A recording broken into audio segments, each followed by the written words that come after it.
बिहार की राजनीति में जिस तरीके से वोट बैंक को साधने की जुगत शुरू हो गई है, उसमें भारतीय जनता पार्टी अपने अन्य साथियों के सहारे अलग अलग जाति समीकरण को साध रहे हैं।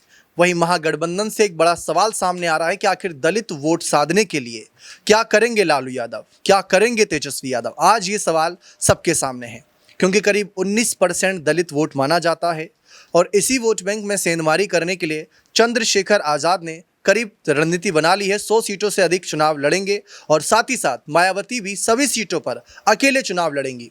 लेकिन लालू यादव क्या अपने बेटे तेजस्वी को सीएम पद तक जो पहुंचाना चाहते हैं, वो भी ये बात जानते हैं कि हर वोट बैंक साधना जरूरी है। जहां दलित वोट बैंक साधने के लिए एनडीए दल में जीतन राम मांझी, चिराग पासवान जैसे दो बड़े चेहरे हैं। इसके साथ साथ महाराष्ट्र के भी एक शानदार नेता रामदास अठावले भी कुछ यहाँ पर रैलियां कर जाएंगे। उसका असर एनडीए वोट बैंक पर दिखेगा। लेकिन यहाँ बिहार में कौन है लालू यादव के पास जो दलित वोट बैंक को साध सके। ये बहुत से सवाल उठते हैं कि लालू यादव कहीं ना कहीं मुस्लिमों की राजनीति करते हैं, यादवों की राजनीति करते हैं, दलितों के हित की बात करते हैं, लेकिन बदले में क्या देते हैं। जब बात आती है सीएम और डिप्टी सीएम पद की, तो अपने ही परिवार से आगे कर देते हैं। इन्हीं सवालों का जवाब लेते हैं। वफा सर हमारे साथ मौजूद हैं। सर, मायावती अकेले चुनाव लड़ने का ऐलान कर चुकी है, चंद्रशेखर आज़ाद भी अकेले ही हैं लगभग। बाद में कोई तीसरा मोर्चा बनेगा तो बात अलग है, लेकिन ऐसे में कैसे देख रहे हैं कि 19% वोट बैंक को क्या ऐसे ही जाने देंगे लालू यादव?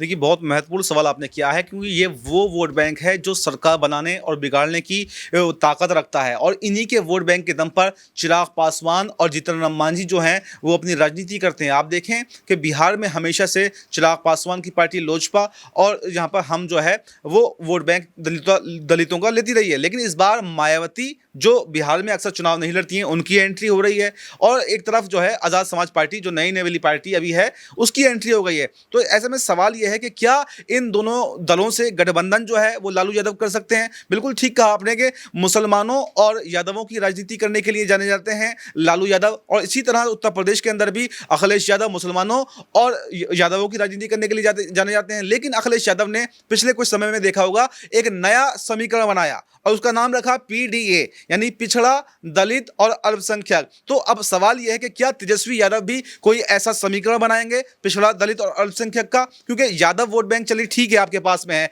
मुस्लिम वोट बैंक चलिए ठीक है आपके पास में, लेकिन क्या उनसे भला हो जाएगा? क्या उनसे आप जीत हासिल कर लेंगे? और अगर उनसे भला हो जाता तो फिर बीजेपी चिराग पासवान को और जीतन राम मांझी को एनडीए में कभी नहीं रखती। वो समझती है कि इनकी भूमिका क्या है। तो ऐसे में तमाम सवाल बन रहे हैं कि क्या जो आज़ाद समाज पार्टी और मायावती अलग अलग चुनाव लड़ने की बात कर रहे हैं, क्या इनमें कोई सुलह जो है लालू यादव करवाएंगे? क्या इनको इंडिया गठबंधन में, महागठबंधन में शामिल करवाएंगे? क्योंकि देखिए, मायावती हो या फिर चंद्रशेखर आजाद हो, मायावती भी एक सियासी जमीन की तलाश कर रही हैं। और कहा यह जा रहा है कि 2027 के विधानसभा चुनाव से पहले वो अखिलेश यादव से भी गठबंधन कर सकती है, जिस तरह से उन्होंने कमर कसी है। क्योंकि 2019 में भी उन्होंने अखिलेश यादव से गठबंधन किया था, उसका फायदा भी उन्हें मिला था। लेकिन बाद में शायद उनको यह एहसास हुआ कि नहीं, गठबंधन के बिना भी वो लड़ती तब भी जीत जाती, लेकिन इसका खामियाजा उन्हें उसके बाद में विधान चुनावों में भुगतना पड़ा। तो ऐसे में मायावती धोखा खाए हुए बैठी हैं और उनको भी अगर मुझे लगता है कि इंडिया गठबंधन से, ये महागठबंधन से ऑफर मिलता है तो वो आ जाएंगी। और आपको याद होगा कि चंद्रशेखर आजाद भी इंडिया गठबंधन में उस समय आने के लिए तैयार थे,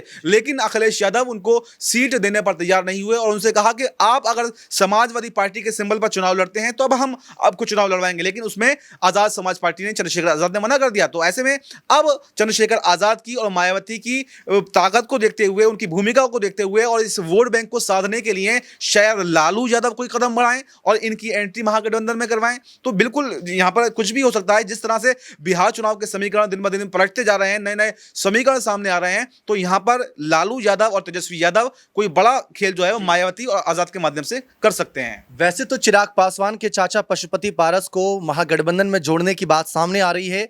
मायावती के पास भी उतना कुछ खास वोट बैंक है नहीं कि 8-10% वोट बैंक हो जो सीधा महागठबंधन में ट्रांसफर करके तेजस्वी सीएम बन जाए। ऐसा कुछ खास नहीं है।